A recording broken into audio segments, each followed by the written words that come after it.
The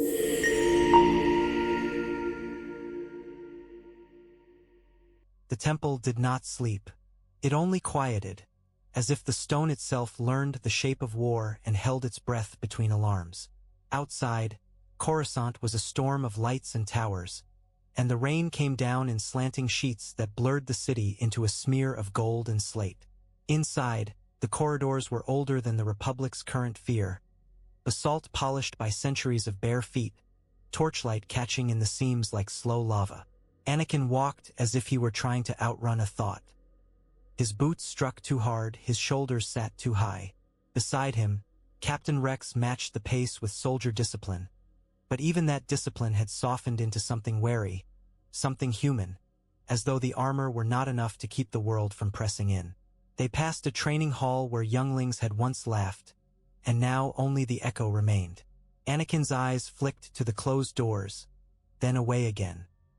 "You said it was from Kix," he murmured, keeping his voice low though no one was near. Rex's helmet was tucked under one arm. Without it, his face looked more exposed than any Jedi without a lightsaber. He didn't want to send it through standard channels. He's been going back over old med logs, the ones that were sealed after TUP. The name TUP landed like a dropped blade. Anakin's hand tightened, then loosened. He remembered the sudden snap in the trooper's eyes, the way the man's body moved like it belonged to someone else. He remembered the Kaminoan explanations, smooth as oil, and the way the Chancellor's concern had felt staged. Too perfect, too public. Rex drew a small data slate from a pouch and held it close, as though even the air might steal it. It's a fragment. Some of the record was wiped, but the wipe wasn't clean. Anakin took the slate. The light from the torches made the screen gleam like wet glass. A line of medical notation scrolled: implant, behavioral compliance, contingency response. The words should have meant nothing to him. They meant everything. The force around the device felt wrong. Not dark in the way of Sith lightning. Dark in the way a locked door was dark, or a mouth sewn shut. "Fives?" Anakin whispered before he meant to. Rex's jaw flexed. "Yes." For a moment, the corridor was only the sound of rain against ancient windows and the faint, distant hum of the city's endless traffic. Five's voice returned in Anakin's mind with painful clarity. Frantic, pleading, certain. He had been dying and he had been right, and Anakin had stood there helpless while Commander Fox's blaster lit the air red. The official story had been neat, too neat. Anakin had swallowed it because the war demanded swallowing so many things. He handed the slate back. "How many people know you brought this here?" "Kix, me, and the med droid that helped him pull the fragment." "That's it." "Good." Anakin turned toward a stairwell leading deeper into the temple. The closer they went to the council chambers, the more he felt eyes, statues, tapestries. The weight of tradition itself.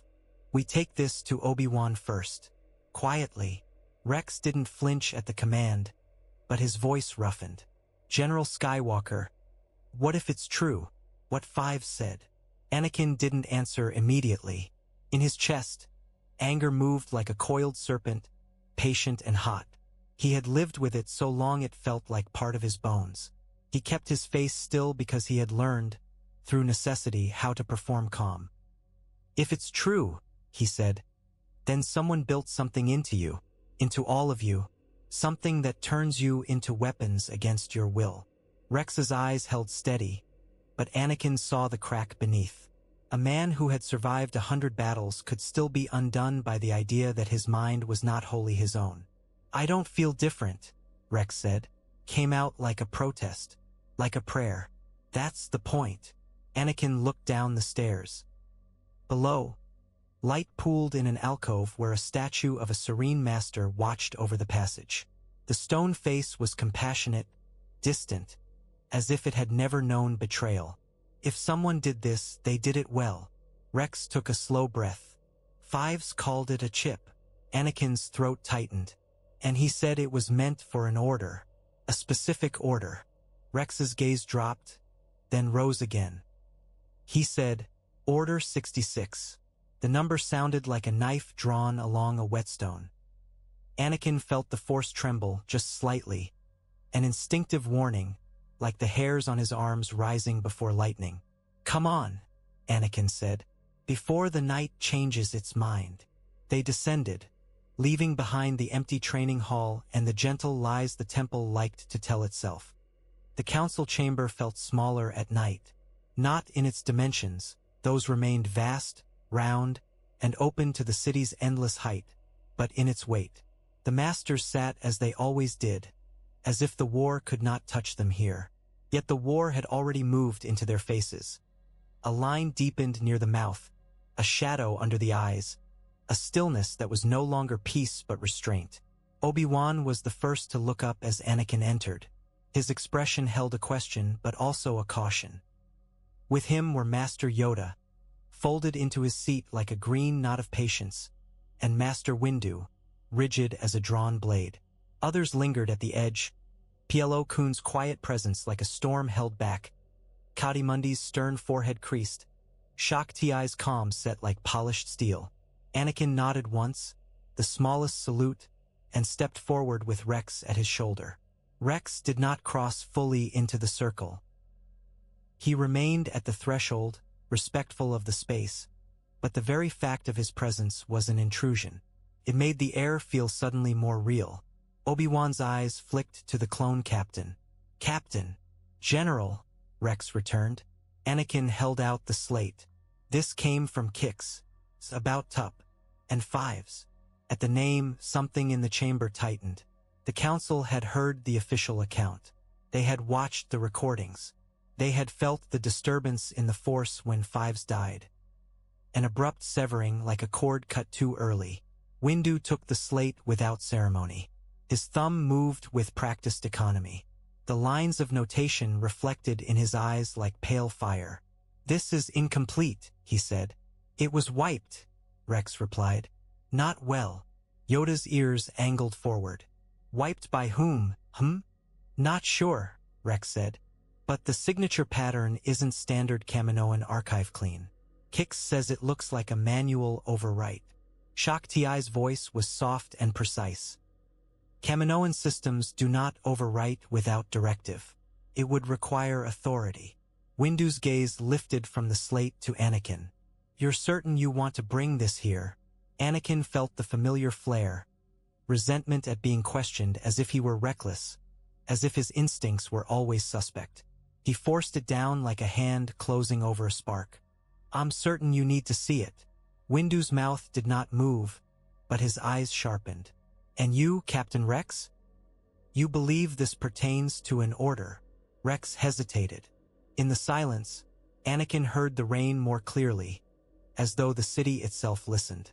Then Rex spoke, voice steady but strained. "ARC Trooper Fives believed there's something inside us. A chip.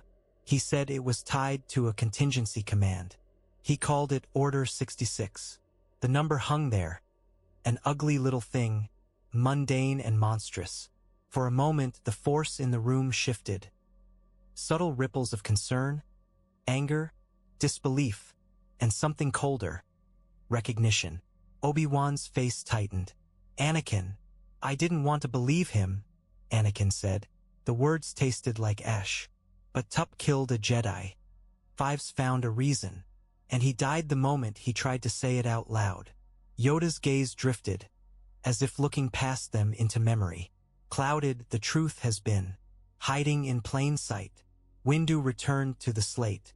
"There are references here to a behavioral modification biochip." Shak Ti's expression softened, just slightly. "Kamino assured us it was a safeguard against aggression. A measure for stability." "A safeguard," Windu repeated, and the bitterness in his voice was a crack in stone. "Against whom?" Obi-Wan leaned forward, the diplomat and the warrior both visible in him. "If such a chip exists, we need proof beyond fragments. We need origin, function, trigger. And time," Plo Koon said quietly. "We must assume that if this is real, it was made for a moment." Windu's gaze turned inward, measuring. "Kamino is under contract to the Republic. The Senate authorized the army. The Chancellor oversees the war powers.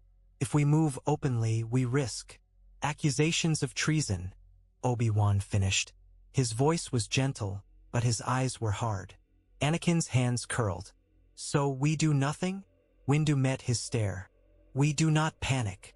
I'm not panicking, Anakin snapped before he could stop himself. I'm afraid, Yoda said, not unkindly. Anakin swallowed. He hated being seen. He hated that Yoda could name it with one word. Windu stood, the slate still in his hand. We act quietly. Master T, you have long-standing oversight on KAMINO. You will return. Master Kenobi will accompany you. Obtain full records. Confirm existence of this chip. Obi-Wan nodded once, already calculating. Windu's eyes moved to Anakin. Skywalker, you will remain here. Close. The Chancellor has been attentive to you. Anakin felt the sting. You want me to spy on him? I want you to listen, Windu said. The war center is on Coruscant, not the Outer Rim. If there is a hidden order, it would be linked to the highest authority. Anakin's stomach twisted. Palpatine's warm voice rose in his mind, the way it had always sounded, like approval, like family. He felt suddenly young again, newly arrived on Coruscant, hungry for praise. He despised that memory now. Rex shifted at Anakin's side, as if sensing the internal battle. And the clones? Anakin asked. If this is real, they're victims. Shock Ti's expression softened, just slightly. Then we must be swift, she said, and compassionate. Yoda's gaze found Rex. Brave you are, Captain, to bring this. Rex's shoulders squared. They're my brothers, he said. If something is wrong, I need to know. We all do. Windu's decision settled like a lid closing. Until we confirm, no one speaks of this outside these walls. Not to the Senate. Not to commanders. Not to the Chancellor. Anakin's jaw clenched. The silence he was being asked to keep felt like complicity. As they rose to leave, Obi-Wan touched Anakin's arm, a brief pressure that tried to be reassuring.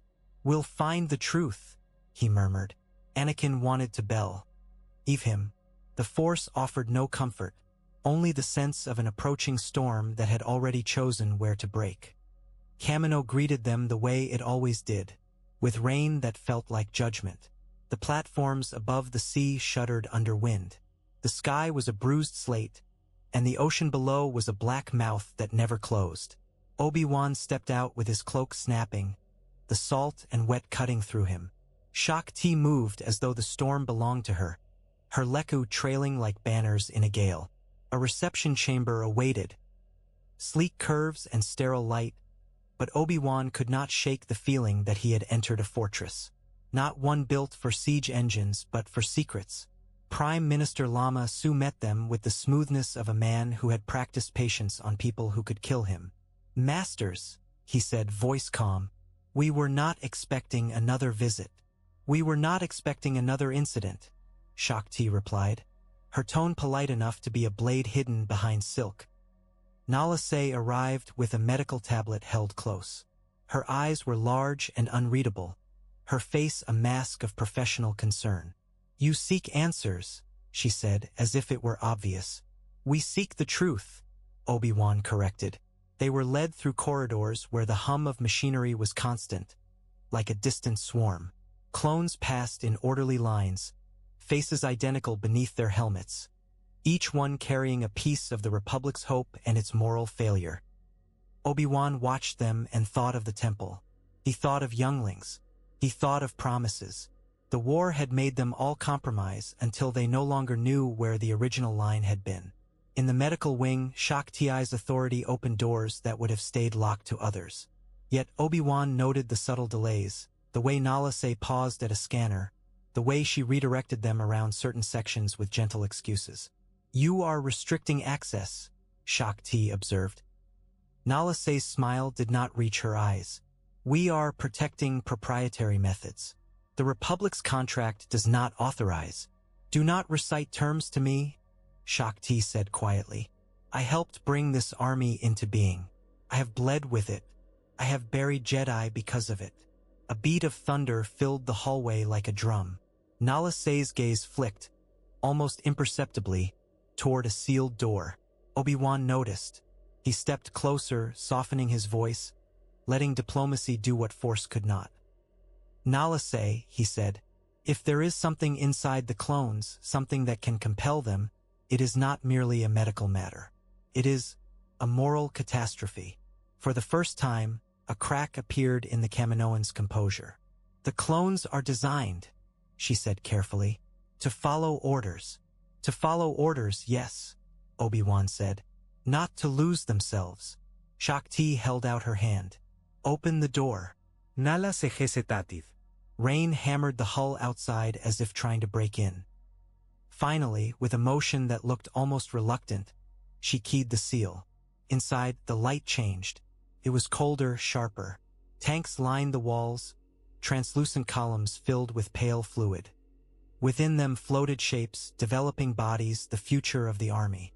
Monitors pulsed with data. Surgical tools lay arranged with unsettling precision. Obi-Wan felt the force tighten. Something here had been hidden not only from eyes, but from conscience. Nala Se moved to a console, called up a schematic. The display hovered, an anatomical map of a clone skull, the brain mapped in branching light. A small object glowed near the base. This, Nala Se said, voice clinical, is a biochip. It modulates aggression, stabilizes obedience, and ensures compliance with contingency directives mandated by the Republic. Mandated. Sakti stai repeated. Nala Se's gaze slid away. The Chancellor's office approved the directive structure. It was necessary. Obi-Wan's blood went cold. Show us the directives. Nala Se's fingers paused over the console. They are classified. Shakti stepped forward, her presence pressing like a wall. Show us. A moment of silence, then Nala Se complied. Lines of text appeared. Contingency protocols. Numbers. Phrases. Some seemed mundane, responses to rogue Jedi, to separatist infiltration, to hostage scenarios. A lattice of legalistic language designed to look reasonable. And there it was, Order 66. In the event of Jedi leadership acting against the Republic, and after confirmation by the Chancellor, commanders will remove those leaders using lethal force. Obi-Wan stared as if the words might change. His mouth went dry. This is a death warrant. It is a safeguard, Nala Se said. The Jedi are powerful. The Republic required assurance. The Republic, Obi-Wan said, and the taste of the phrase was wrong. Or one man. Shakti's eyes narrowed. How is it triggered? Nala Se's voice became very careful. The chip can be activated by command authorization. It overrides hesitation. Overrides will, Obi-Wan said softly. Nala Se's gaze sharpened. You speak as if clones are citizens. Aren't they? Obi-Wan asked. Something like discomfort flickered through her. They are created for service. Obi-Wan felt anger rise. Not the hot, uncontrolled rage of Anakin, but a cold clarity. This was what they had done. This was what they had allowed. Shakti leaned close to the console. Can it be removed? Nala Se hesitated again, the storm outside filling the pause. Removal risks neurological damage. It is not recommended. Not recommended, Obi-Wan echoed. Or not permitted. Before Nala Se could answer, an alarm chimed softly from another console. An internal security notification. Obi-Wan's senses tightened. Nala Se's eyes darted to the screen and away again too quickly. Shakti saw it. What is that? Routine, Nala Se said. Obi-Wan's voice hardened. Who has access to these records? Nala Se's silence was answer enough. Obi-Wan stepped back, mind moving fast. We need copies, he said to Shakti. Now. Shakti nodded once, already reaching for the console with a speed that contradicted her calm. Ada streamed, and Obi-Wan felt, in the Force, a distant stir, like a predator turning its head toward a scent. The secret was real, and once real, it could not be safely held. Back on Coruscant, the temple's healing wings smelled of clean metal and old incense. It had always been a place of calm. Broken bones reset with the Force, poisoned blood coaxed back to life. Tonight, it felt like a battlefield disguised as sanctuary. Rex lay on the table without armor, the white plates stacked neatly on a bench like the shell of a discarded creature. Without it, he looked younger, and the scars that war had cut into him were suddenly visible. Fine lines at the brow, a faint mark at the jaw, bruises that never fully faded. Anakin stood at his side, hands clasped behind his back because if he let them hang free, he might clench them into fists. Shaak Ti oversaw the procedure with a stillness that made the room feel colder. A medical droid hovered near Rex's head, instruments glinting. "You're sure?" Shaak Ti said to Rex. Rex's eyes were open. "Yes, Master." Anakin's voice came out rough. "You don't have to do this."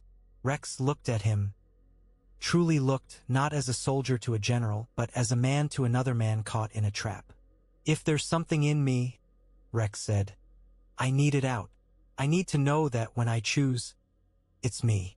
Anakin felt a surge of respect so sharp it hurt. He had always admired the clones, their courage, their loyalty. Now that loyalty looked like a chain someone had forged around their throats before they were even born. Shaak Ti nodded to the droid. The tool moved with gentle precision. Rex's jaw tightened as the sedative took hold. The droid made an incision at the base of the skull with a line so clean it looked unreal. Anakin turned his face slightly away, not from squeamishness, but from rage. In the Force, he felt Rex's fear, controlled, disciplined, but present. He felt, too, a deep anger in Rex, not at the Jedi or the war, but at the betrayal of being built with a hidden switch. "Steady?" Shaak Ti murmured, her hands hovering near Rex's head, as if ready to guide him back from the edge of shock. Minutes stretched. The droid's instrument disappeared. Searching. Anakin's heartbeat hammered in his ears. He imagined a tiny object buried in flesh deciding the fate of the Order. He imagined an entire army turning, not because they wanted to, but because someone told a piece of metal inside their skull to wake. "Found," the droid said. A small item rose into view, held delicately between forceps. It was smaller than Anakin expected. Almost nothing. A sliver of pale material, faintly translucent, glistening with blood. It looked like any medical implant. It looked like a curse. Anakin stared at it and felt the Force shiver, like the temple itself recoiling. Rex's eyes fluttered. He looked toward the droid, then to Anakin, trying to focus. "That's it," he rasped. "That is it," Shaak Ti confirmed. Anakin's voice was low. "They did that to all of you." Shaak Ti's expression was grief in perfect control. "Yes." Rex swallowed, throat working. "What happens now?" "Now," Shaak Ti said, "we keep you safe, and we decide how to save the rest without tearing the Republic apart." Anakin's anger flared. "We tell them," he said. "We tell every clone." Shaak Ti's gaze was steady. "If we tell them all at once," she said, "the army fractures overnight. The Separatists take advantage." Biljonsti. "And if we don't," Anakin snapped, "the Jedi die." Shaak Ti did not argue. She didn't need to. The truth sat between them like the chip itself. Rex closed his eyes for a moment, then opened them again with effort. "How many have you done?" he asked. "You are the first," Shaak Ti said. Rex's breath hitched, then steadied. "Then do more," he said, voice raw but firm. "Start with the ones who can keep others from—" He stopped, swallowing again. "From turning." Anakin leaned closer. "Rex," he said softly, "if Order 66 is triggered, will you remember this moment?" Rex's eyes met his. Something fierce burned there. "Yes," he said. "Because it's mine." Anakin felt a sudden ache behind his eyes. He didn't trust the Republic anymore. He didn't trust the Council's caution. He didn't even trust himself fully. But he trusted Rex in that instant with a clarity that was almost holy. Outside, rain kept falling on Coruscant as if trying to wash the city clean. The Senate district glittered like a jeweled wound, beautiful and infected. Within its towers, Power moved in whispers and smiles, and the truth, when it appeared, was treated like an inconvenience to be managed. Padmé Amidala met Bail Organa in a private antechamber that once hosted receptions and now hosted fear. The room's walls were lined with banners of the Republic, but the banners seemed thinner lately, as if the fabric could no longer hold the lie of unity. Anakin stood near the doorway, half in shadow, his cloak drawn around him. He had come as Padmé's protector, officially. Unofficially, he was the blade she did not yet know she might need. Padmé's face was calm, but Anakin knew her well enough to see the tension beneath. How her hands pressed together, how her eyes flicked toward the closed door. Bail's expression carried the same weary nobility he always wore, but tonight it looked strained, as if he had been holding back disgust for too long. "I can't believe I'm saying this," Padmé murmured. "But the Jedi may be right." Bail's voice was low. "The Jedi are often right. They are simply inconvenient." Padmé's gaze sharpened. "The Chancellor is collecting emergency powers like trophies. Every vote that should return authority to the Senate becomes another justification to keep it." Bail nodded. "The war made fear a currency. He spends it well." Anakin's jaw tightened. Hearing Palpatine spoken of with suspicion from these two felt like stepping into an alternate life, one where he had never been befriended by the Chancellor, never been praised, never been guided with a gentle hand toward darker impulses. Padmé unfolded a small hollow document. "There are rumors from KAMINO," she said carefully, "about modifications." Bail's eyes narrowed. "From whom?" Padmé hesitated. She glanced toward Anakin. He felt her question. Should she say it? Should she trust Bail fully? He gave a faint nod. "From someone I trust," Padmé said. "Enough to know it isn't a smear." Bail's gaze hardened into something dangerous. If the army has been altered without Senate knowledge, it's not merely corruption. It's the foundation of tyranny. Padmé's voice softened, but there was steel in it. "We need oversight hearings. Not openly aimed at the Chancellor, yet we frame it as a wartime audit. KAMINO contracts, clone welfare. Something that forces records into the public light." Bail looked toward the window where Coruscant's lights smeared behind rain. "And if those records implicate the Chancellor?" Padmé's mouth tightened. "Then we have a choice. Either we act and risk civil fracture, or we do nothing and accept that the Republic is already dead." Anakin felt a cold thread of fear. Civil fracture meant chaos. Chaos meant suffering. Suffering meant the kind of choices that made men like him dangerous. Bail's gaze returned to Padmé. "There are senators who will follow," he said.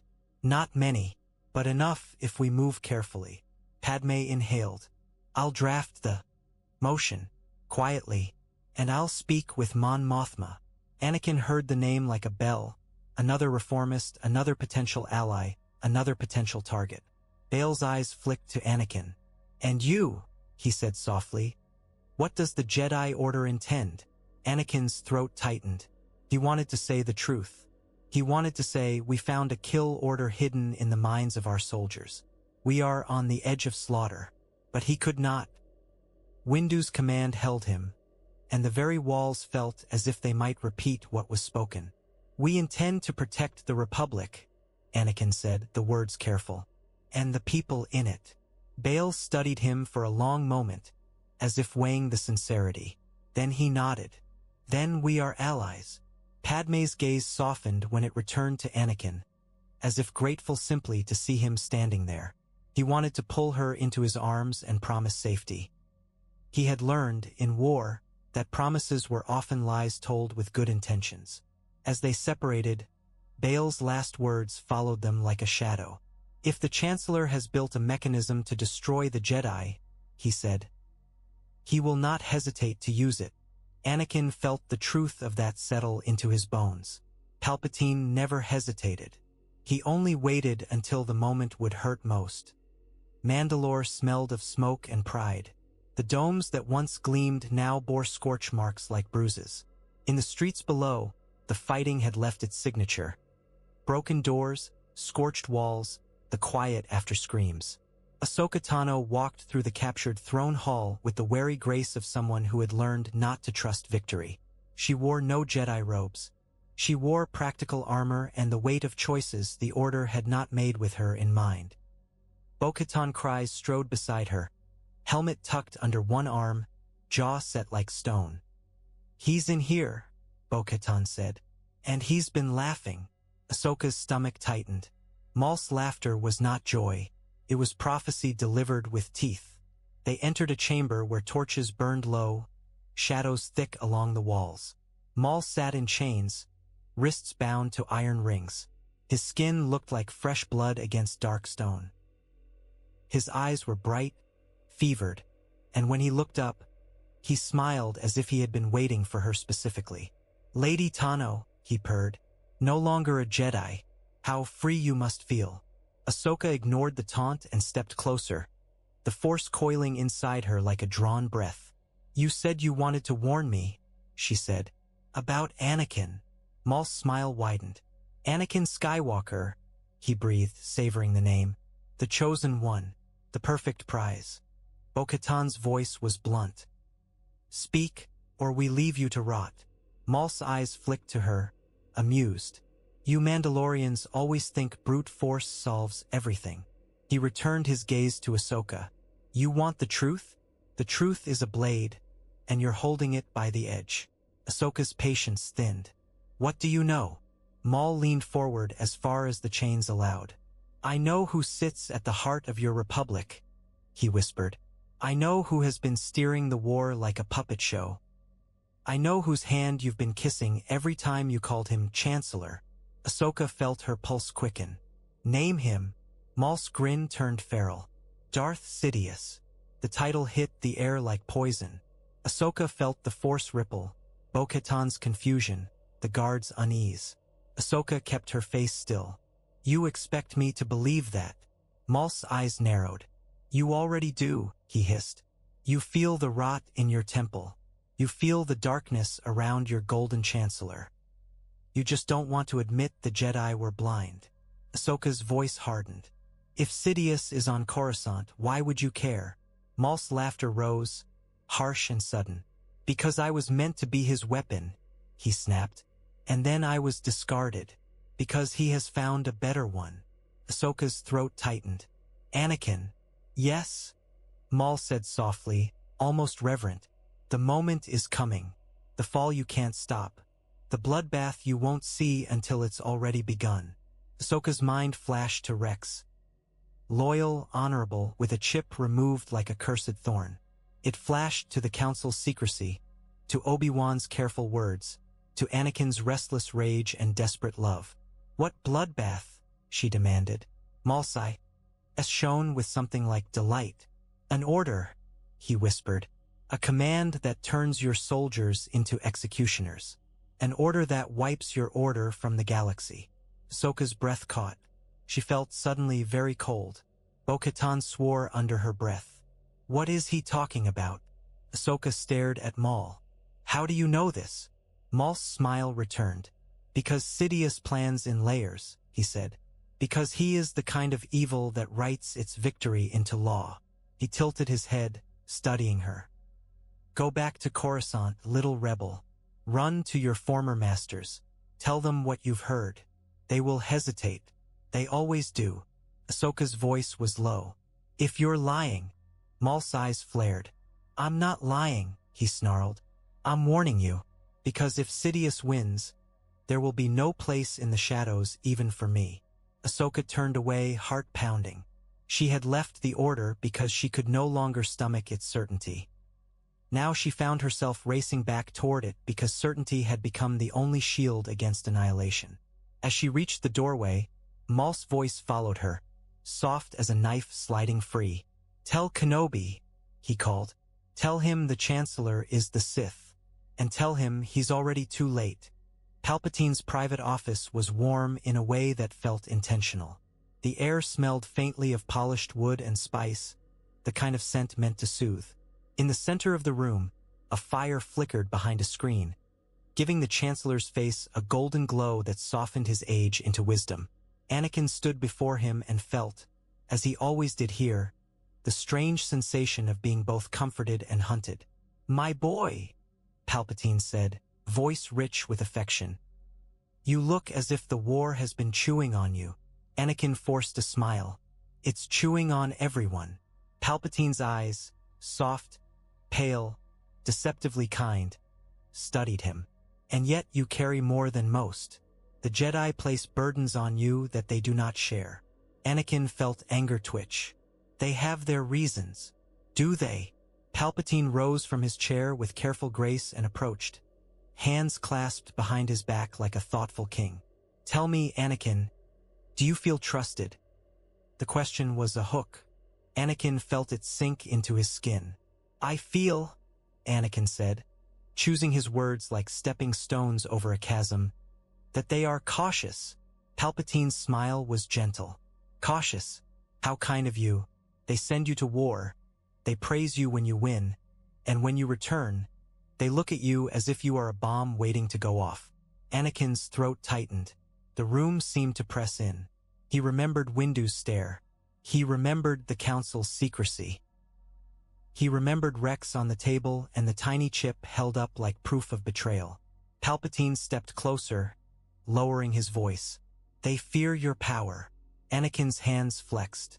"They fear losing control." Palpatine's eyes gleamed. "Exactly." Anakin felt the Force stir, warning and temptation braided together. He had been ordered to listen, to watch, to be cautious. He had also been warned by Maul indirectly, by the chip, by the sick weight in his own chest, that the man before him might be the center of the darkness. Palpatine's voice softened further, almost conspiratorial. "You've been troubled," he said. "I sense it. Tell me." Anakin hesitated. 1,000 instincts screamed at him to stay silent. But he was tired of silence. He was tired of being used by everyone. "There's something wrong," Anakin said. Palpatine's brows lifted. "Wrong? With the clones," Anakin said. "With the army." Palpatine's expression did not change. If anything, he looked concerned in exactly the right way. "Oh!" Anakin watched him, searching for a flicker of surprise. He found none. The absence of surprise was a scream. "There's a program," Anakin said. His voice grew sharper despite his intent. "A contingency command. A kill order." Palpatine sighed, as if burdened by responsibility. "Anakin," he said gently, "the Republic must protect itself, even from the Jedi if necessary." The words hit like a slap. Anakin's vision narrowed. "You know." Palpatine's gaze held his. "Of course I know," he said, and the warmth drained from his voice like blood from a wound. "I am the Chancellor. I oversee the war effort. Do you truly believe the Senate would authorize an army without safeguards?" "Safeguards," Anakin said, the word tasting like bile. Palpatine stepped closer until they were nearly face to face. "You're intelligent," he murmured. "You understand reality better than those cloistered masters. Power must be checked. Even Jedi power." Anakin felt something inside him fracture. He saw suddenly the arc of it. The way Palpatine had always positioned himself as the reasonable one, the only one who understood, the only one who cared about Anakin's feelings. "You did this?" Anakin said, voice trembling. Palpatine's smile returned, small and cruel. "The Republic did this," he corrected. "Through me." The force around Palpatine felt different now. Not like a gentle current, but like a deep pit.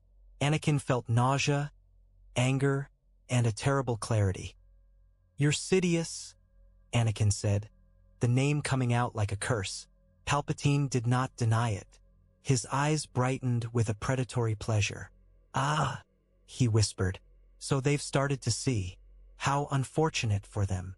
Anakin's hand moved toward his lightsaber without conscious thought. Palpatine's tone remained conversational. "I could destroy you," he said, "but I won't. Not yet, because you are still deciding who you are." Anakin's voice broke. "You're going to kill the Jedi." Palpatine's smile widened. "The Jedi have been trying to remove me," he said softly. "They will call it justice. The Senate will see it as a coup. And when the time comes, I will simply defend the Republic. Anakin felt the trap snap shut around him. If he acted, Palpatine would scream coup. If he stayed still, the Order would be slaughtered. Palpatine leaned in, voice like smoke. "Come," he murmured. "Be the hero you were meant to be. Stand with me. Save the Republic from their arrogance." Anakin's heart hammered. In his mind, Padmé's face flashed. Rex's eyes. Obi-Wan's steady gaze. The younglings in the temple corridors. The tiny chip held like a cursed relic. Anakin stepped back, breathing hard. "No," he said. Palpatine's eyes narrowed. "Think carefully." "I have," Anakin said, and his voice steadied, not because he was calm, but because he had finally chosen the direction of his terror. "And I'm done being your weapon." For a fraction of a second, Palpatine's mask slipped, revealing something ancient and hateful beneath. Then it smoothed again into mild disappointment. "So be it," Palpatine said softly. "You should hurry back to your masters." Anakin turned, and as he left, he felt the force behind him shift, like a hand reaching for a lever. The Order did not arrive like thunder. It arrived like a whisper in the skull. Across the galaxy, comm channels crackled. Codes layered over codes. Authority wrapped in legality. A phrase spoken with the casual certainty of someone signing a document. Order 66. On a ridgeline under a sky stained with smoke, Commander Cody stood behind Obi-Wan Kenobi as the Jedi surveyed a battlefield that would soon be irrelevant. Cody's helmet hid his face, but not the tension in his posture. He lifted 2 fingers to his comm, listening. For a heartbeat, everything was normal. Then Cody's hand lowered, slowly, as if his arm were not fully his. "General Kenobi," Cody said, voice flat. Obi-Wan turned, sensing something wrong before seeing it. "Yes, Commander." Cody's blaster rose. Obi-Wan moved on instinct, force flaring, body twisting as the air around him lit with red bolts. Stone exploded. The ridge shattered. Obi-Wan leapt, cloak snapping, and the world fell away beneath him. Cody's men fired in unison like a rehearsed execution. Somewhere deep inside Cody, a man might have screamed, but the chip did not allow screams. It allowed obedience. On a frozen plain, Ki-Adi-Mundi led his troops through a storm of ash and snow. He had always been stern, always composed. He heard the order and felt, in the Force, a spike of sudden murderous intent behind him. It was so abrupt, so foreign, that for a moment he thought the Separatists had infiltrated his ranks. He turned. Too late. Blaster fire struck him like hammer blows. He raised his hands, deflecting, eyes wide not with fear but with disbelief. These were his men. These were Republic soldiers. They had laughed with him, bled near him, trusted him. They shot him anyway, yet not all did. A trooper at the edge of the formation, helmet slightly askew, breath fogging inside his visor, hesitated. His blaster shook. He saw Ki-Adi-Mundi's face and saw, in it, not a traitor but a teacher. Confusion broke through the programmed command like light through cracked stone. "What are we doing?" the trooper whispered. An officer barked. "Fire!" The trooper's finger did not move. The officer turned and slammed the butt of his rifle into the trooper's helmet. "Obey!" The trooper staggered, and in that moment of impact, something inside him stuttered. An imperfection, a flaw in the chain. His eyes widened with terror. He lifted his rifle, not at the Jedi but at the officer. The shot cracked through the storm. Chaos began not as a clean purge, but as a fracture. On a world of cliffs and flame, Plo Koon's starfighter banked through smoke. He heard the order, and through the cockpit glass he felt the Force twist, betrayal blooming like poison. His wingmen shifted formation, cannons armed. Plo Koon's fingers tightened on controls. "What is this?" he murmured, and then the first bolt struck his wing. Fire blossomed. The fighter spun. Yet even as it fell, one wingman's craft veered, breaking formation, refusing to fire again. The pilot's voice broke through comms, ragged. I can't," he stammered. Another pilot shouted, furious. "It's an order." The refusing pilot screamed back, "It's wrong." A dogfight erupted among allies. The sky became a mess of smoke and betrayal, not the neat execution Palpatine had intended. On Coruscant, in the temple, alarms began to wail. Anakin burst through the doors into the council chamber like a storm given flesh. "He knows," he shouted. "He's Sidious. He's triggering it now." Windu's face tightened into grim certainty. Yoda's eyes closed for a brief moment, as if feeling a million threads snap at once. Shock Ti's voice was sharp. The clones. Rex, pale, still recovering, staggered forward, armor half-fastened, eyes wide. "I can feel it," he said hoarsely. "Something like a pull, like someone trying to grab my mind." Anakin grabbed his shoulder. "Fight it," he said. "It's not you." Rex's breath hitched. Sweat beaded at his brow.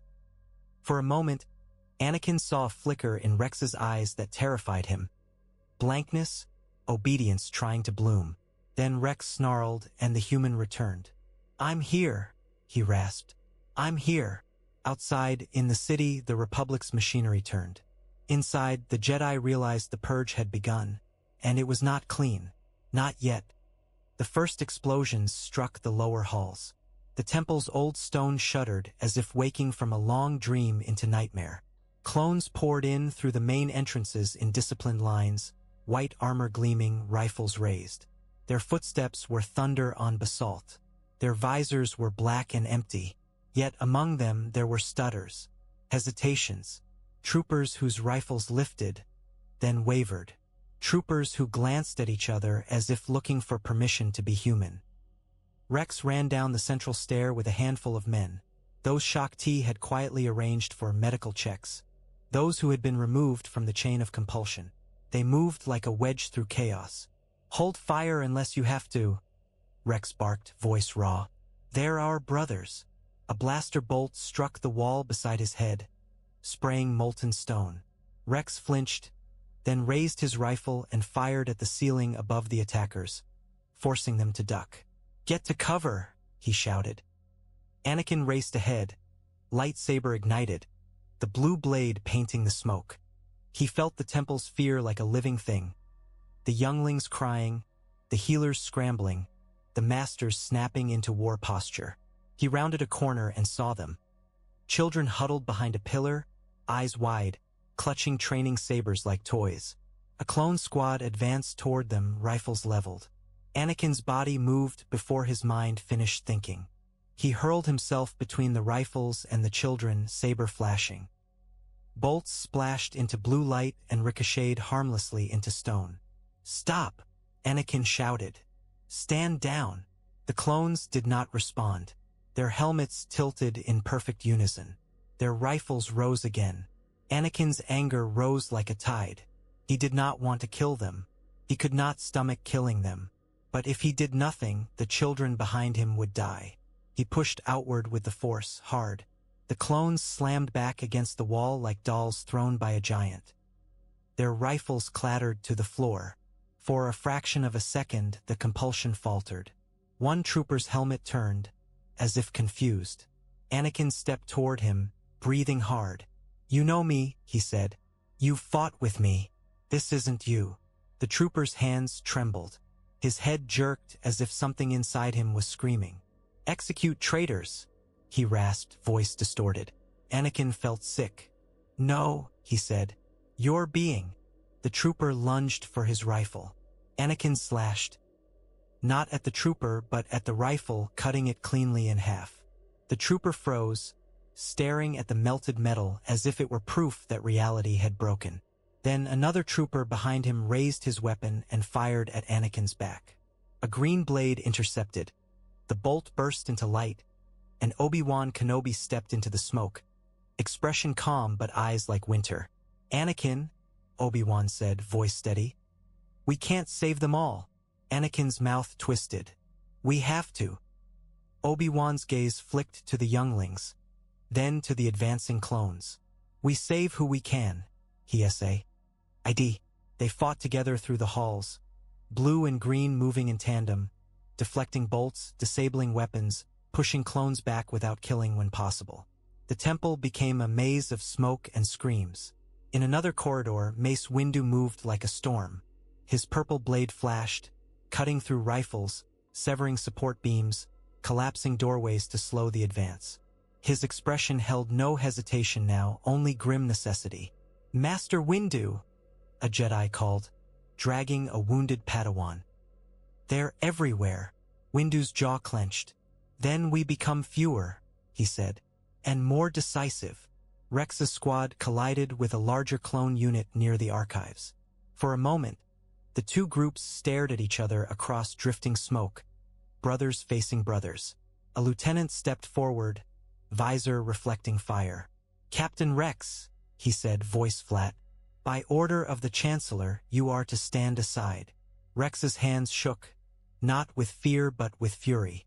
"That order is a lie," he spat. "You're being controlled." The lieutenant's rifle rose. "Execute traitors." Rex swallowed hard and raised his own weapon. "I'm sorry," he whispered and fired. Not at the lieutenant's chest, but at his shoulder, dropping him. The lieutenant fell with a cry, clutching the wound. For a heartbeat, his helmet tilted toward Rex as if trying to understand. Then the rest of the unit opened fire. Rex's men returned it, blaster bolts cutting through smoke like burning arrows. Some clones fell. Others screamed. The sound was wrong, too familiar, too intimate. This was not battle against droids. This was civil war inside flesh. Anakin heard it all as a distant roar behind his own heartbeat. He pushed forward, deeper into the temple, toward the hangars, toward the comm center. If they could reach the broadcast nodes, if they could jam the order, if they could buy time. A tremor ran through the Force. Anakin felt it like a hand closing around his throat. Sidious. The darkness was no longer hidden. It moved openly now, threading into the temple like smoke.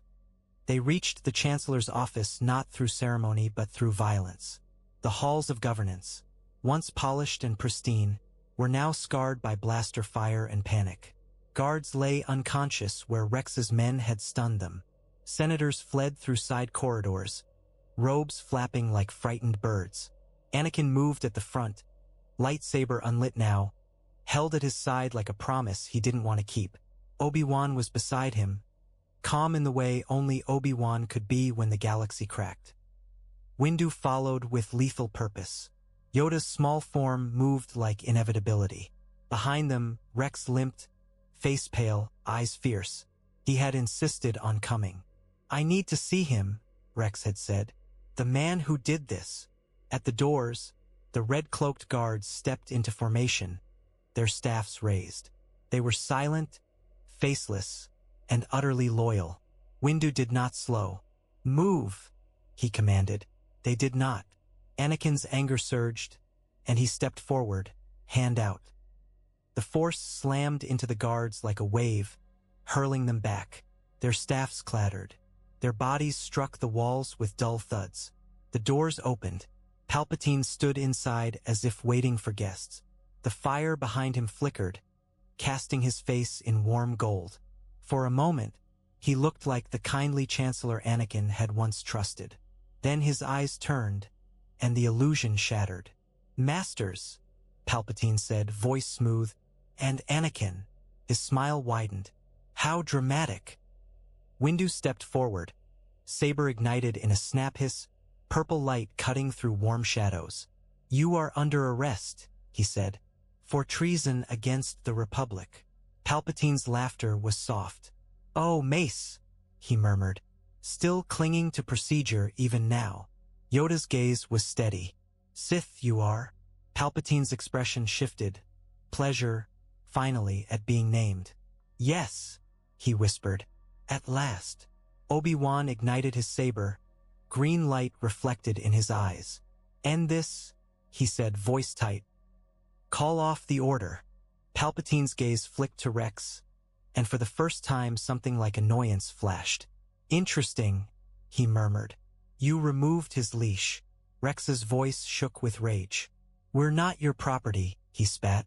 Palpatine's smile sharpened. "You were grown for obedience. he said, as if explaining to a child. Anakin's chest burned. Enough, he said. His voice was low, dangerous. You're done. Palpatine turned to him, almost tender. Anakin, he said softly, you could still stand at my side. The Jedi will fall regardless. The Senate will beg for order. And you, his eyes gleamed, you will be the blade that keeps the peace.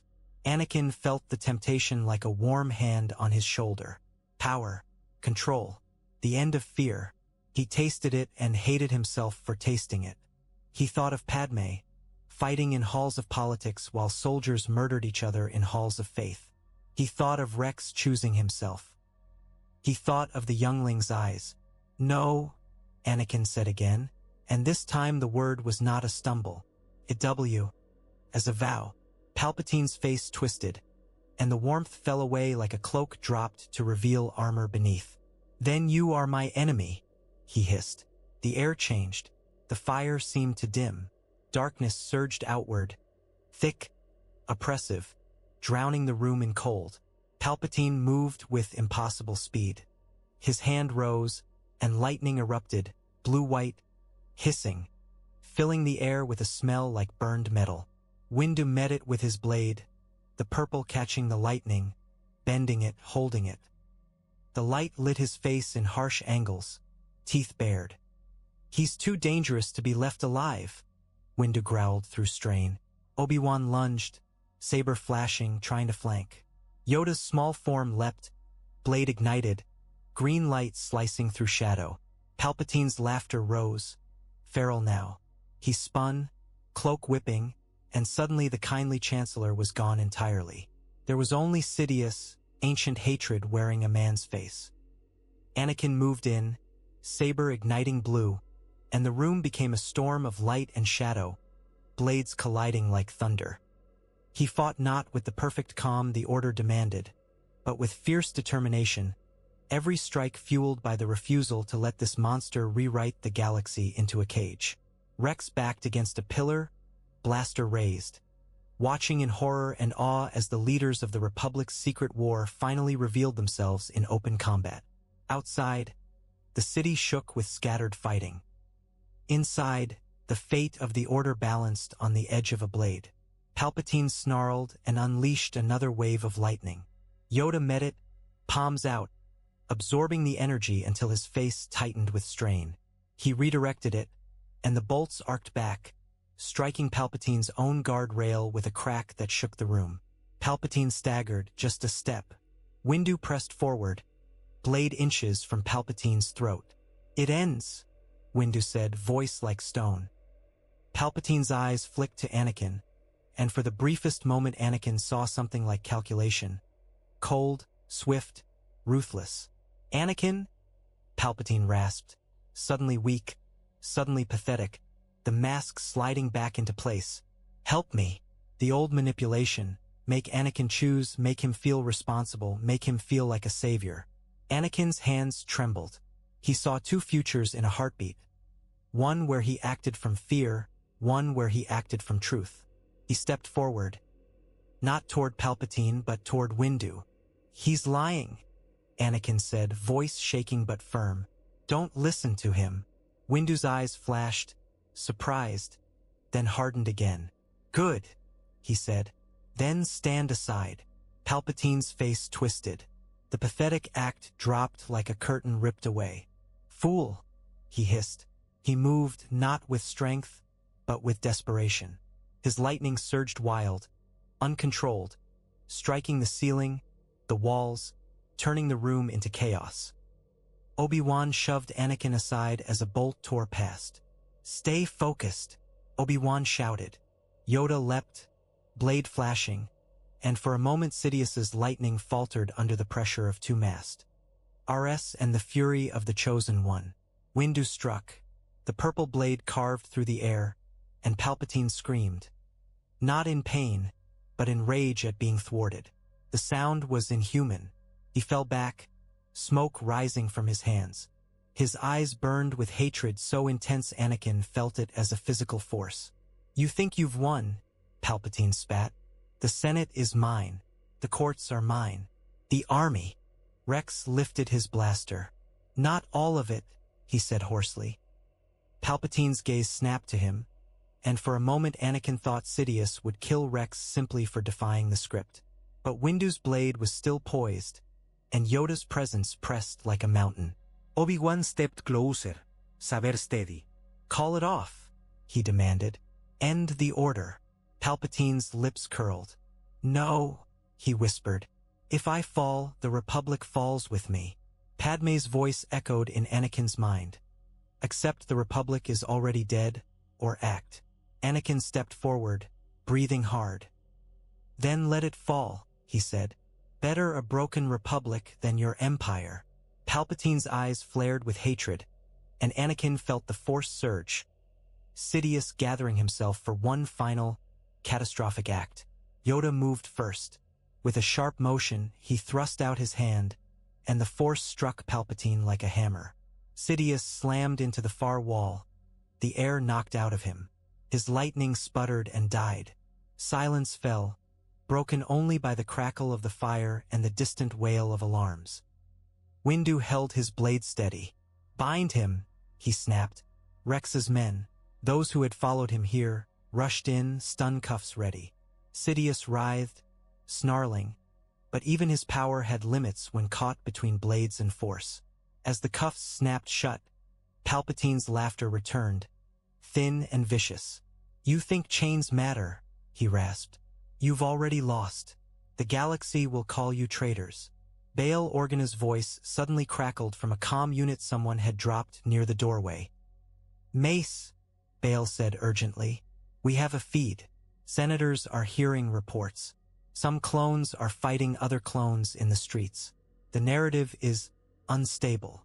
Windu's jaw clenched. "Hold the chamber," he ordered. "No one leaves." Obi-Wan looked at Anakin, eyes full of exhaustion and something like relief. "You did the right thing," he said softly. Anakin didn't feel relief. He felt only the weight of what came next. A republic torn open. An army discovering its own violation. A Jedi order forced to face its complicity.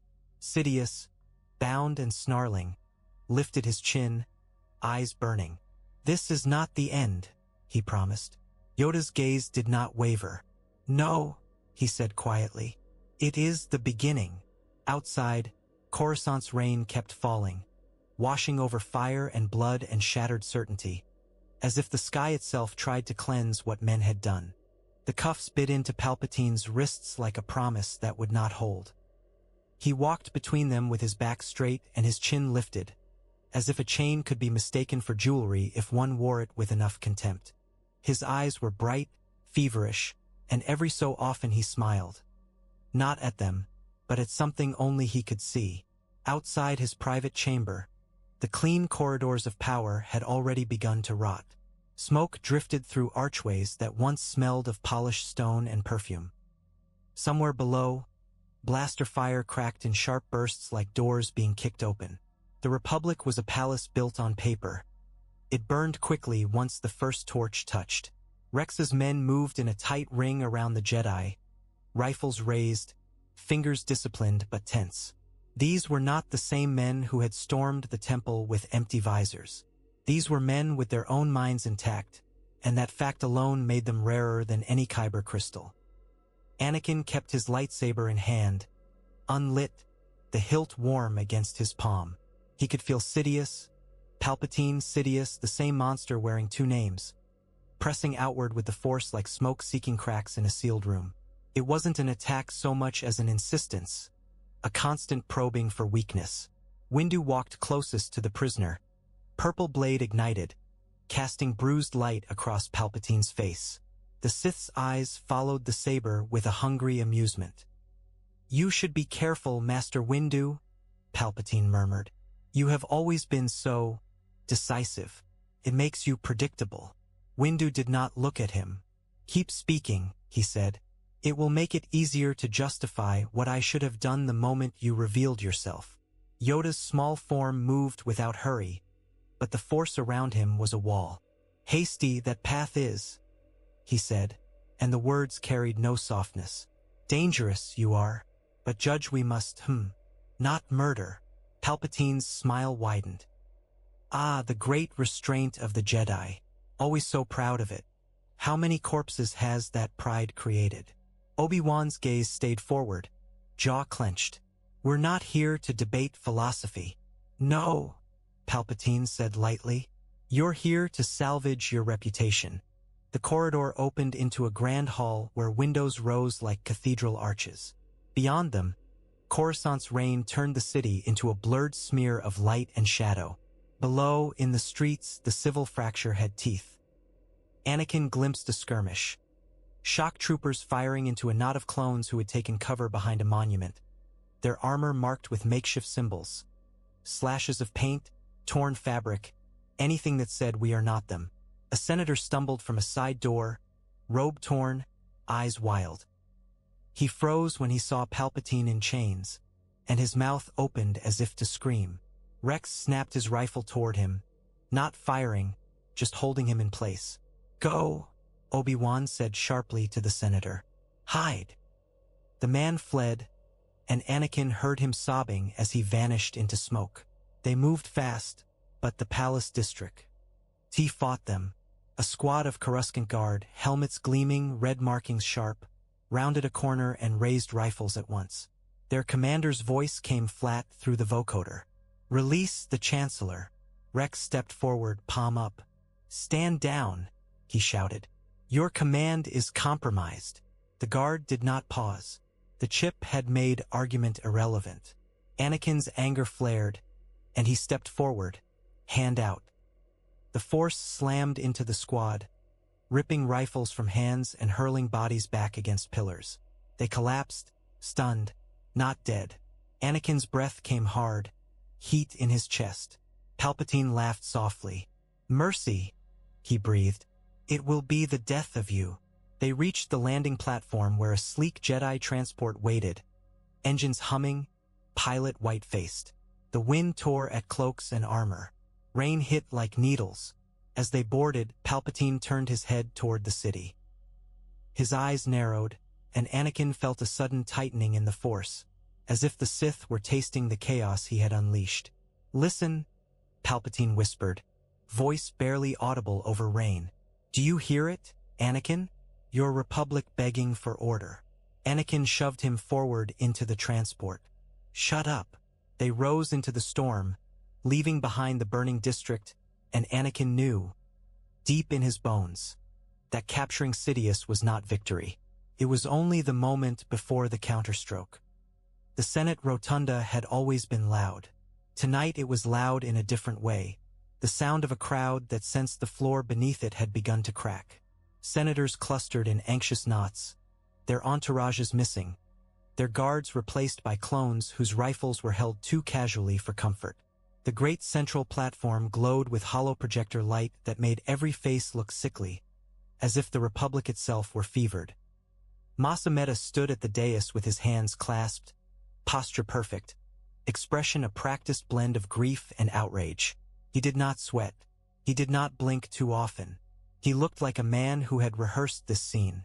Padmé pushed through the crowd with Bail at her side, Mon Mothma close behind, their faces set. Around them, senators murmured the same phrases in different mouths. Kidnapping, treason, Jedi coup. The words moved like rats through grain. Mas Amedda's voice boomed across the chamber. Senators of the Republic, he declared, we face an unprecedented attack upon our democracy. The Jedi have assaulted the Chancellor's office. They have seized him. They have. Where is your proof? Bail's voice cut through, sharp as a blade. He stepped forward into the open space and the crowd's murmur shifted, startled by courage. Mas Amedda's gaze fixed on him with polite disdain.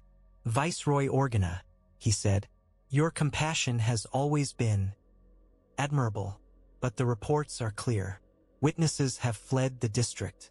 Guards are dead or incapacitated. Guards are always incapacitated when power changes hands, Mon Mothma said quietly, and several senators flinched at the implication. Padmé lifted her chin. We demand an immediate verification of the Chancellor's condition and location, she said. If he has been harmed. Mas Amedda spread his hands. Senator Amidala, he said, voice like oil. Your concern honors your office. But the Jedi have severed normal communication. We are blind. Padmé's heart hammered. Blind, she thought. Or blinded, a senator from the core worlds shouted. The Jedi have been planning this for years. They've always wanted control. Another cried. The Chancellor protected us. He gave us security. The crowd swelled, fear turning quickly into certainty, because certainty was easier to hold than doubt. Bail leaned closer to Padmé. He's shaping them, he murmured. Even without Palpatine present. Padmé's gaze flicked to the balconies where shock troopers stood like silent statues, rifles angled downward in a constant threat. Some of them looked unnaturally still. Others shifted, uneasy, glancing at each other as if their own thoughts were fighting inside their helmets. Masameda lifted his voice again. In the Chancellor's absence, I invoke emergency security measures authorized under wartime decree. The Jedi Order is to be contained until the Chancellor can be recovered. Mon Mothma's eyes flashed. Contained, she repeated, and the words sounded like caged. Padmé stepped forward, refusing to be pushed back into the murmuring mass. You are invoking power without the Chancellor, she said. You are asking the Senate to surrender itself to fear. Masameda smiled faintly. Senator, he said, fear is the most honest advisor a government has. A murmur of approval rolled through part of the chamber, and Padmé felt something inside her go cold. This was how it happened. Not with thunder, not with banners unfurled, but with language, with procedure, with people choosing the illusion of safety. Bail raised his voice.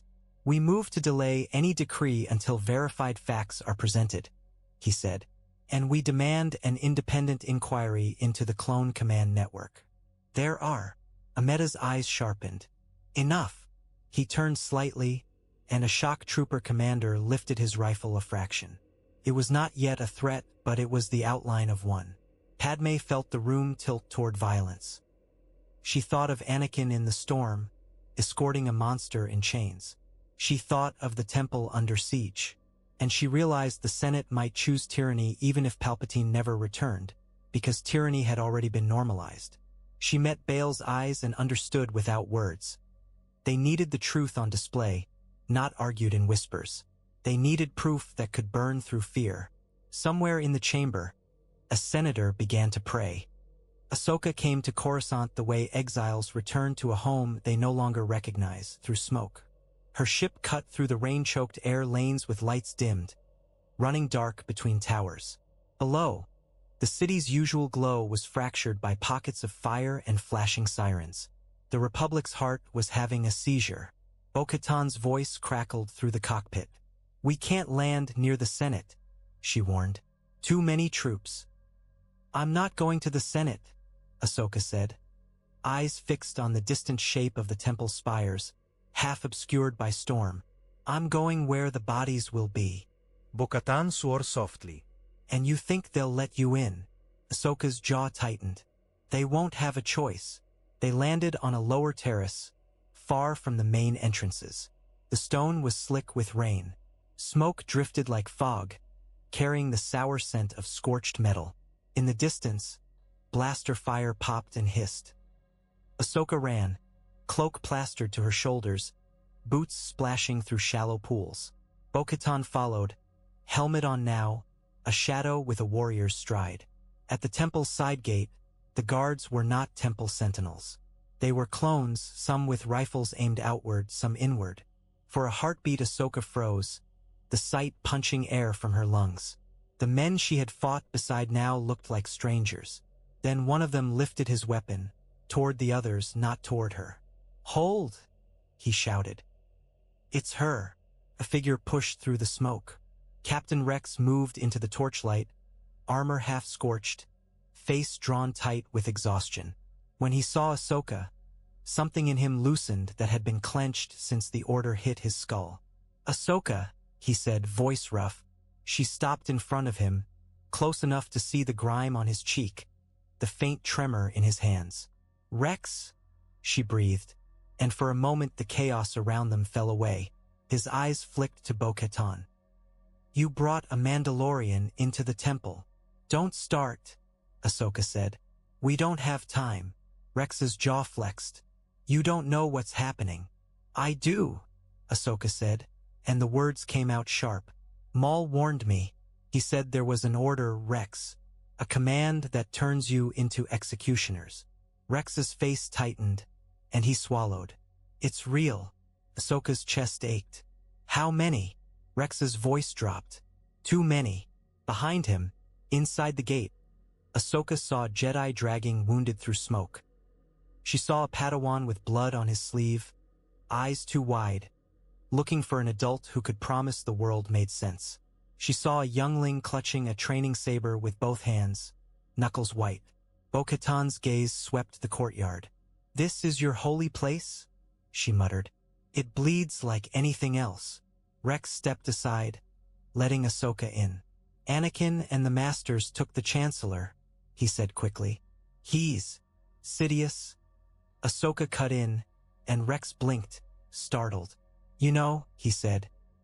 I know, she confirmed. And you need to make them listen, Rex. He can't be allowed to speak to anyone allo. No. He's poison. Rex's mouth tightened. Master Windu wants him executed. Ahsoka felt a cold wave wash through her. And Yoda. He wants restraint, Rex said. Obi-Wan's trying to hold the order together with words. Ahsoka exhaled, thinking fast. Where's Anakin? Rex hesitated, then jerked his head toward the inner halls. Fighting everywhere, but he's still himself. The way he said it made Ahsoka's throat tighten. Still himself was not a permanent condition in this war. She gripped Rex's forearm, fierce. Rex, if you can reach any clones who haven't turned, do it. If there's any way to remove those chips, we have to. Rex's eyes hardened. We already started, he said. But the temple's a battlefield. Ahsoka nodded once. Then we fight for the operating table. They moved into the smoke together, and Ahsoka felt the temple's pain like a living thing. She had left this place with bitterness, convinced it would never change. Now she returned because bitterness was a luxury, and survival was all that mattered. On KAMINO, the ocean did not care about politics. It kept swallowing the horizon the same way it always had, hungry and indifferent.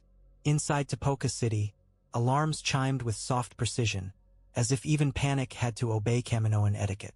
The central command hall glowed with cold light. Holograms flickered, feeds from distant worlds, fractured by interference. Clones firing on Jedi, Jedi falling. Then, in some feeds, clones firing on clones, confusion breaking the pattern. Prime Minister Lama Su stood rigid beside the main console, hands clasped behind his back, face smooth and pale.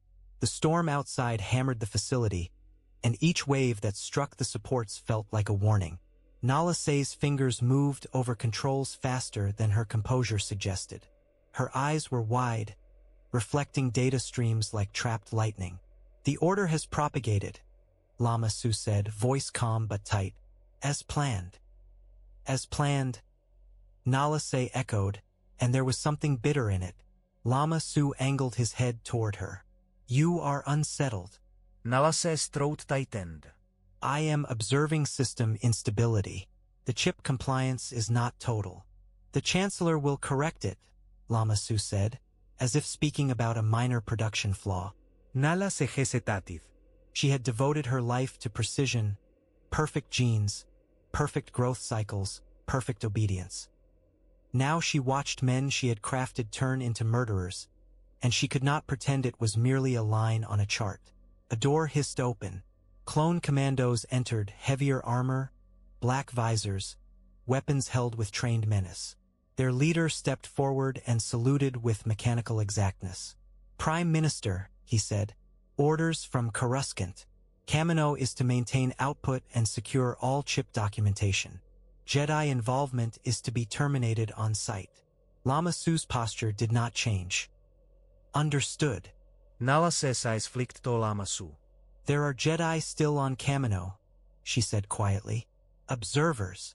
Lama Su's gaze remained forward. Then they will be removed. The Republic has spoken. Nala Se felt something crack inside her, small but irreversible. The Republic, she murmured. Or Sidious. The commando's helmet tilted toward her. Dr. Nala Se, he said, voice flattening. Your tone is inappropriate. Nala Se's hands stilled. She looked at the commando. One of hers, in a sense. A man born in a tube, trained to kill on command, now turned into a living lock on her own laboratory. We require all archival keys, the commando continued. Now. Lama Su extended a hand slightly, gesturing toward Nala Se as if dismissing a servant. Give them what they ask, he said. Nala Se's gaze dropped to the console. Her mind raced. If she handed them the keys, the truth would vanish. If the truth vanished, the Jedi would be hunted as traitors without any blade sharp enough to cut through the lie. Her fingers moved not to comply, but to send. A thin data packet slipped into an encrypted channel, riding along a maintenance signal. Meant for weather telemetry, it carried schematics, medical logs, and the exact confirmation that Order 66 was encoded in flesh. She sent it before her fear could stop her. The commando stepped closer. Doctor. Nala Se lifted her hands slowly, palms open, as if surrendering.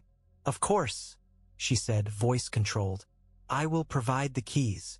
Lama Su watched her with mild suspicion, but said nothing. Nala Se entered codes that looked real. She offered access that was deep enough to satisfy, shallow enough to protect what remained. It would not hold forever, but it might hold long enough. Outside, the storm roared. Inside, Nala Se felt like she was standing on a narrow bridge above a black sea, knowing the bridge would collapse and hoping someone on the far side would catch what she had thrown. The healing wing had become a butcher's sanctuary. Beds lined the walls, occupied by Jedi with burned robes and bandaged arms, by clones with stunned expressions and bruises from being hurled into stone. The air smelled of antiseptic and smoke. Outside the sealed doors, blaster fire rattled like hail. Shak Ti moved through the chaos with a surgeon's calm, but her eyes were haunted. Kix stood at a console with his sleeves rolled up, hands shaking as he prepared instruments. He looked too young for this kind of knowledge. Rex watched from the doorway, rifle in hand, guarding the room like a man protecting a secret that could save the world. Ahsoka stood beside him, face tight, her gaze darting to each unconscious clone, as if she might recognize one from a battlefield memory. This one came in firing, Rex said quietly, nodding to a trooper on the nearest table. The clone's helmet lay on the floor, revealing a face slack with sedation. He didn't even hesitate. Kix's voice cracked. They wouldn't, he said. Not if the chips fully engaged. Shak Ti's hands hovered over the clone's skull, feeling with the force for the small foreign object buried beneath bone. We do what we can, she said. And we do it quickly. Ahsoka swallowed. How many can you do? Kix's laugh was short and bitter. In ideal conditions? Hundreds a day. His eyes flicked to the trembling ceiling where distant impacts shook dust loose. These aren't ideal conditions. Rex's jaw clenched. Then we pick the ones who matter. Ahsoka's gaze snapped to him. They all matter. Rex didn't flinch. I know, he said, but if we waste time on random troopers while commanders keep transmitting, the slaughter continues. Shak Ti nodded once, grim. Command nodes, medics, communications, those who can spread autonomy. Kix took a breath and began. The droid's instrument made a thin incision, and Kix's hands followed with trembling precision. He had been trained to patch wounds, not to remove betrayal from the brain. Ahsoka turned her face away for a moment, jaw tight. She remembered Five's desperate eyes. She remembered how the Republic had dismissed him as broken. Now she watched a chip rise out of a clone's skull like a pale worm. Kix held it up, breath hitching. It's real, he whispered, and there was grief in the simplicity of the statement. Rex stepped closer, staring at the thing as if it might speak. Brothers, he murmured, voice low. All of them. Ahsoka's hands curled into fists. We have to tell them, she said. Saaktiistajas katse sharpened. Not with words, she replied. With proof. Kix nodded toward a holoscreen where incoming feeds flickered. If we can get this on the HoloNet, he said. If clones see it, some will fight it. Not all, but some. Rex's eyes flicked to Ahsoka. Can you get a message to the front lines? He asked. To any clone you trust. Ahsoka's throat tightened. Names ran through her mind like a roll call of ghosts. I can try, she essayed. ID. But comm channels are compromised. Rex's voice dropped. Then we do it the old way. Couriers. Ships. Physical proof. Shock T straightened as another impact shook the doors. She looked at the chip, then at the clone on the table. This is not a battle anymore, she said softly. This is an unmaking.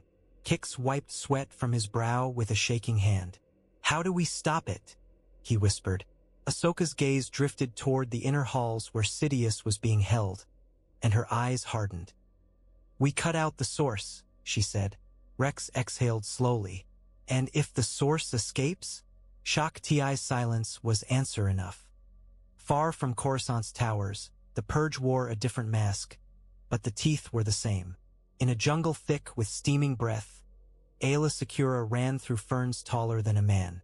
Her blue skin was streaked with mud and blood.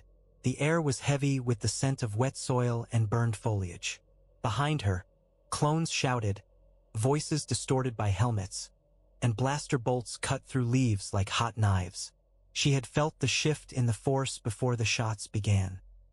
A sudden coldness behind her, a silence where trust used to be. She had turned just in time to see rifles raised by the men who had called her general. She had survived because her body knew war, because her instincts screamed louder than disbelief.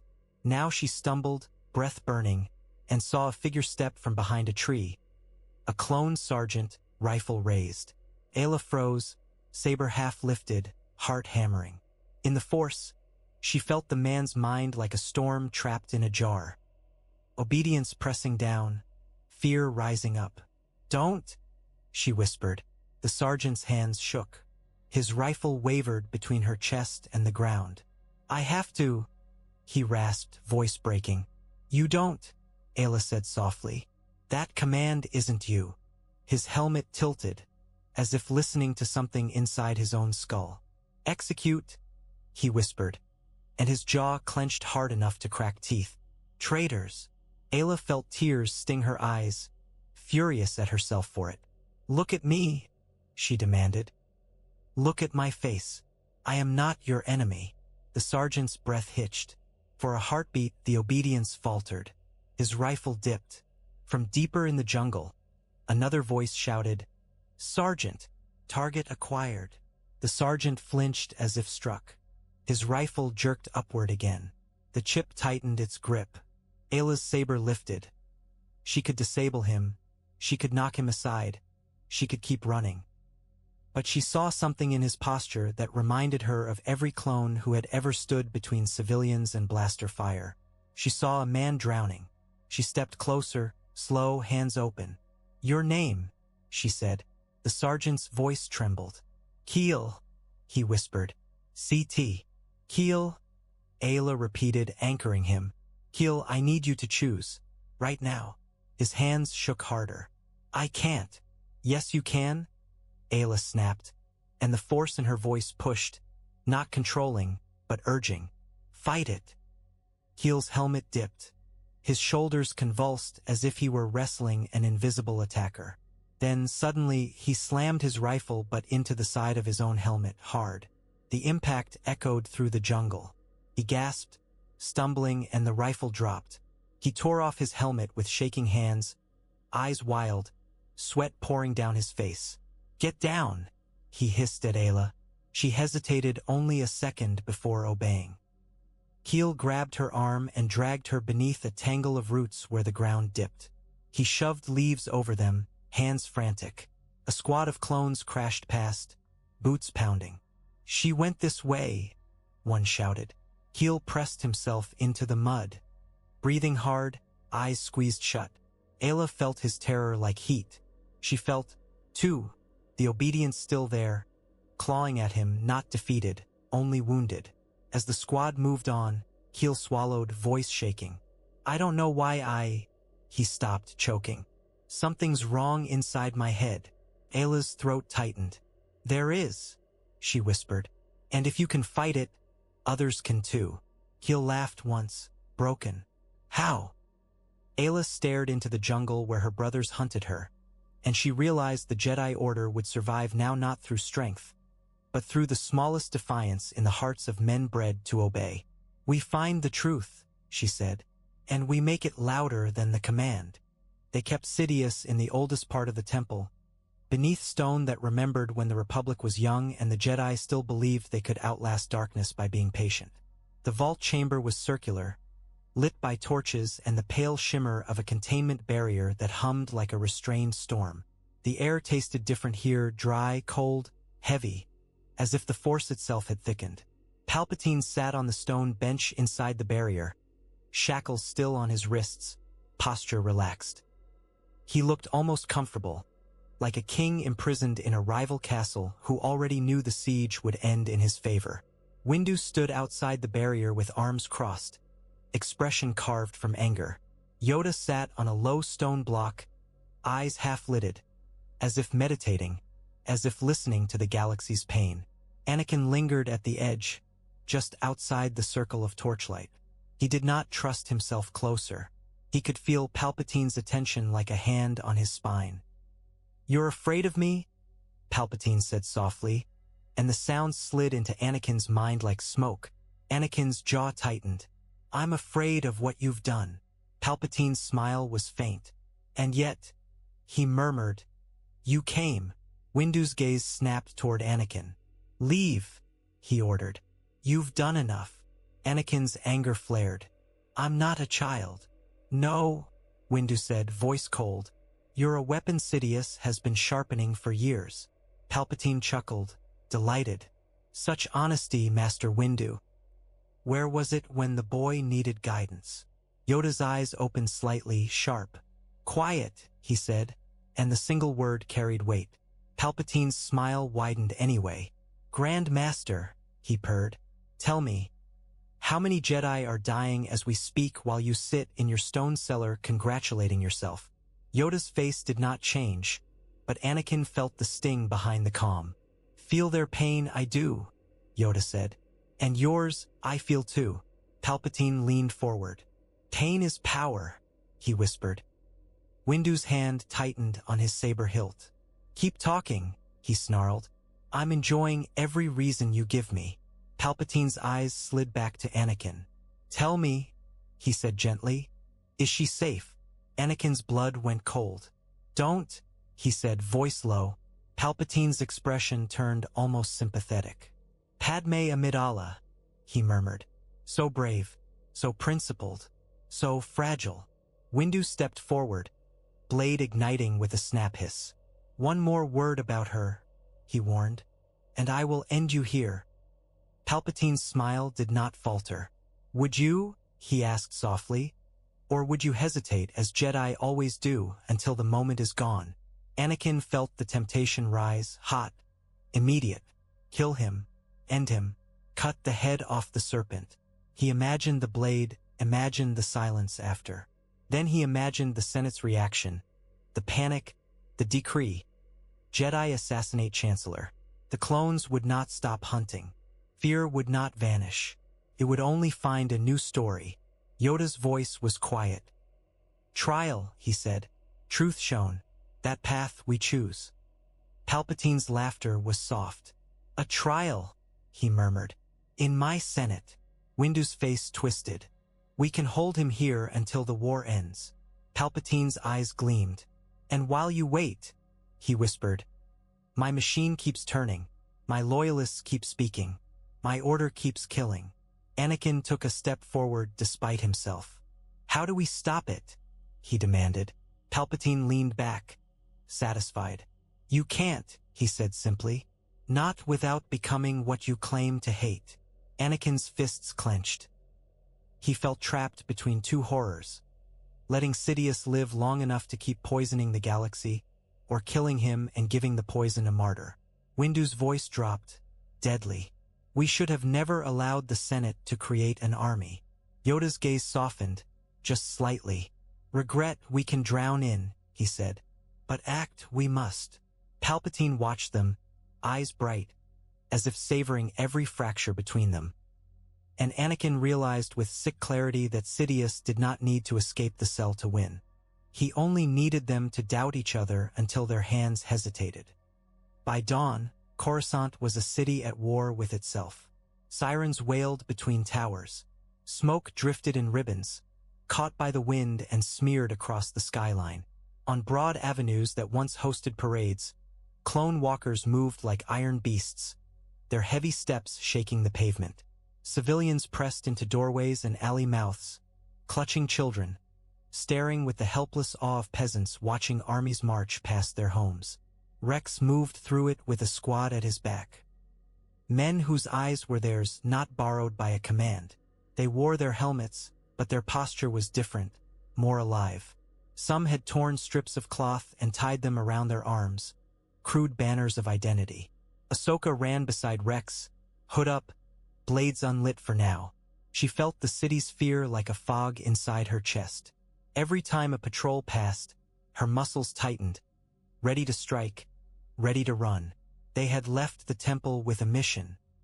Secure proof, secure allies, secure a channel to speak louder than Mas Ameda's lie. If the Senate declared the Jedi traitors before the truth was seen, the hunt would become law, and law was harder to kill than men. They reached an abandoned comms relay tower near the lower districts. The entrance was guarded by a handful of troopers. Shock troopers, red-marked, rifles raised. Rex lifted his hands. "Hold!" he shouted. "I'm Captain Rex, CT-7567.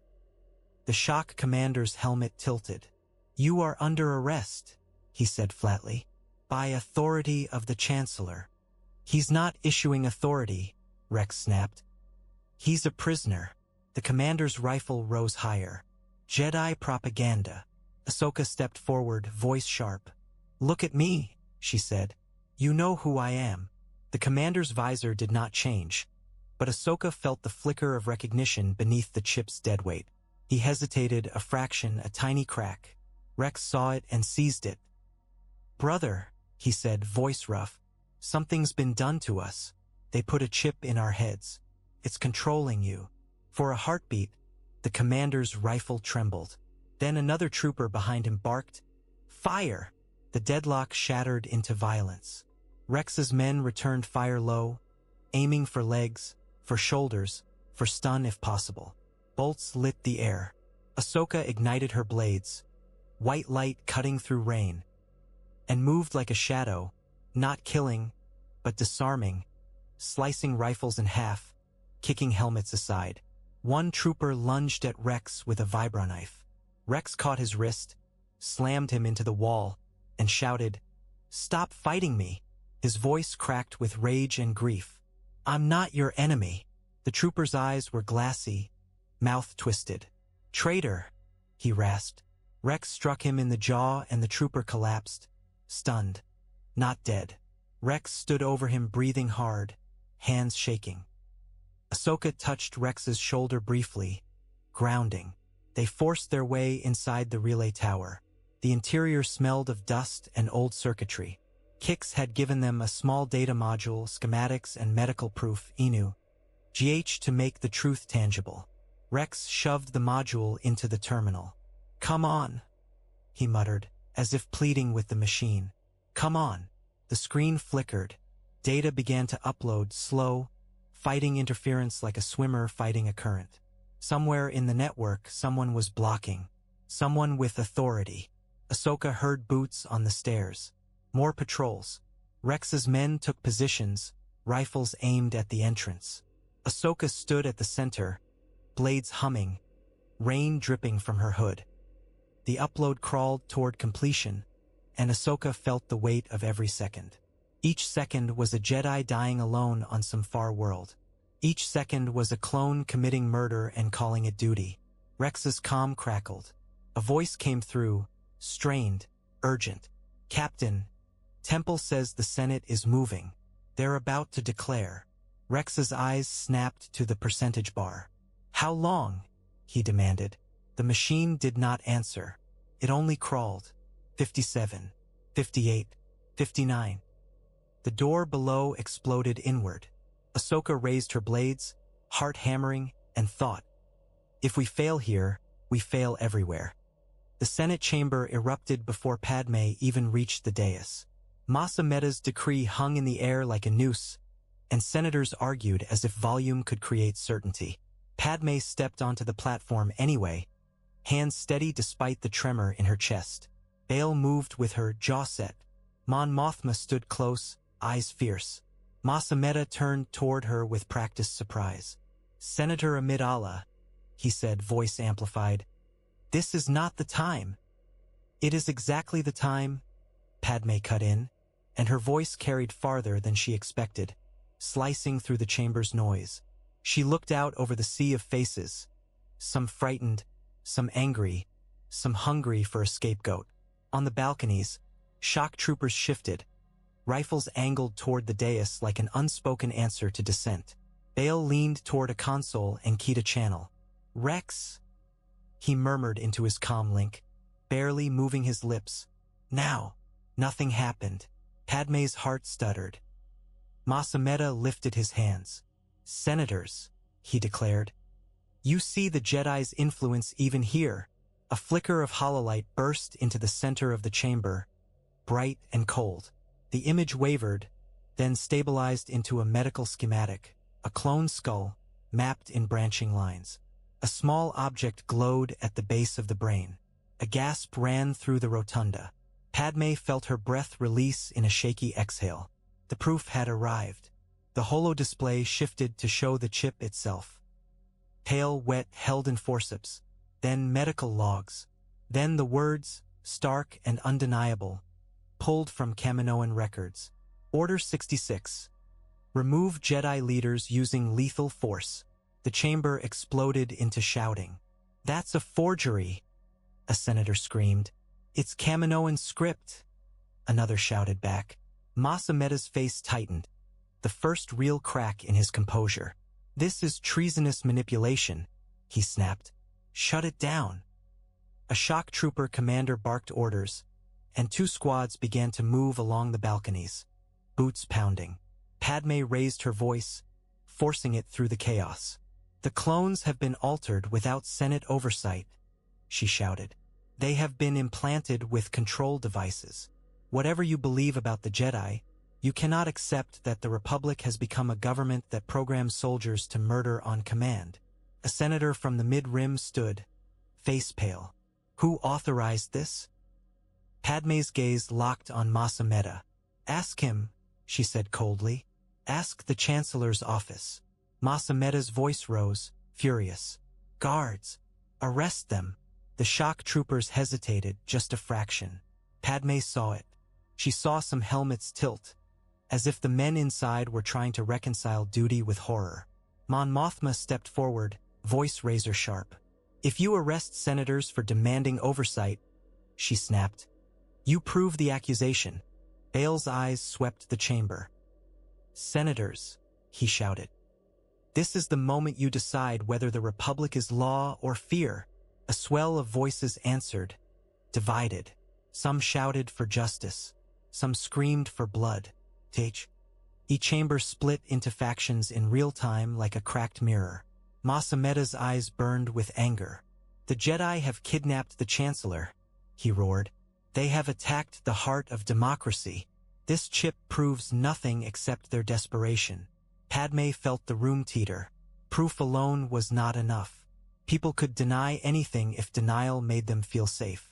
She leaned into the central microphone, voice dropping lower, forcing senators to listen. "Then bring the Chancellor," she said. "Bring him here. Let him answer. Let the galaxy see." Mas Amedda's moutr-tigened. For the first time, he looked uncertain.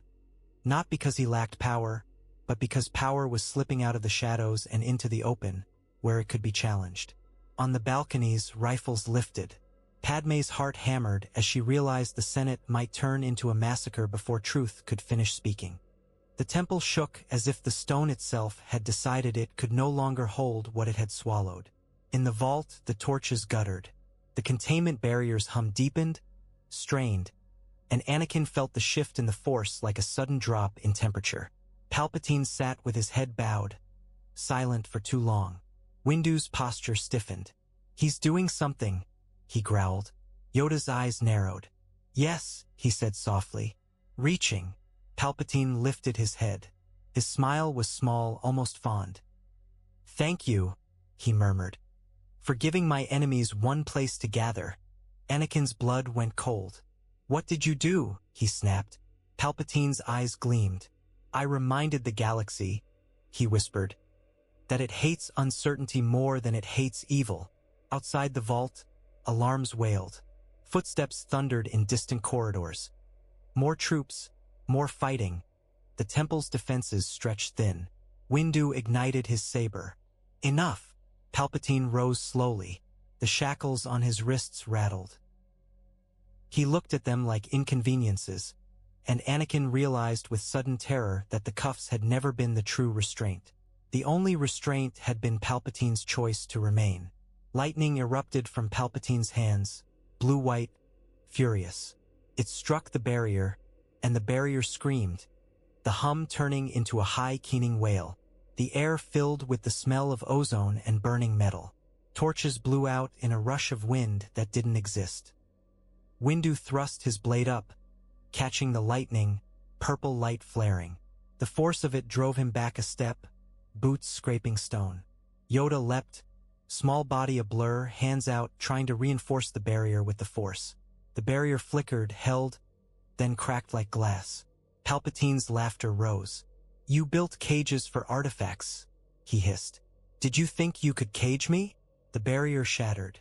Lightning lashed outward, and the stone around them erupted, shards flying like shrapnel. Anakin threw up his arm, force shielding, feeling impacts like punches against invisible armor. Windu lunged, blade swinging toward Palpatine's throat. Palpatine moved like shadow. He slipped inside the strike, seized Windu's momentum, and the purple blade carved only air. Palpatine's chained hands snapped forward, and the shackles, heated by lightning, whipped like molten iron, striking Windu's forearm. Windu grunted, pain flashing across his face. Anakin ignited his saber and stepped in, blue light cutting through darkness. He struck fast, furious, driving Palpatine back with sheer aggression. Palpatine parried with nothing but the force and speed, twisting away, lightning crackling around his fingers. "You could have ruled," Palpatine snarled at Anakin. "Instead you chose to kneel." Anakin's teeth bared. "I chose to protect." He spat and struck again. Yoda leapt onto a fallen pillar, blade ignited, green light flashing.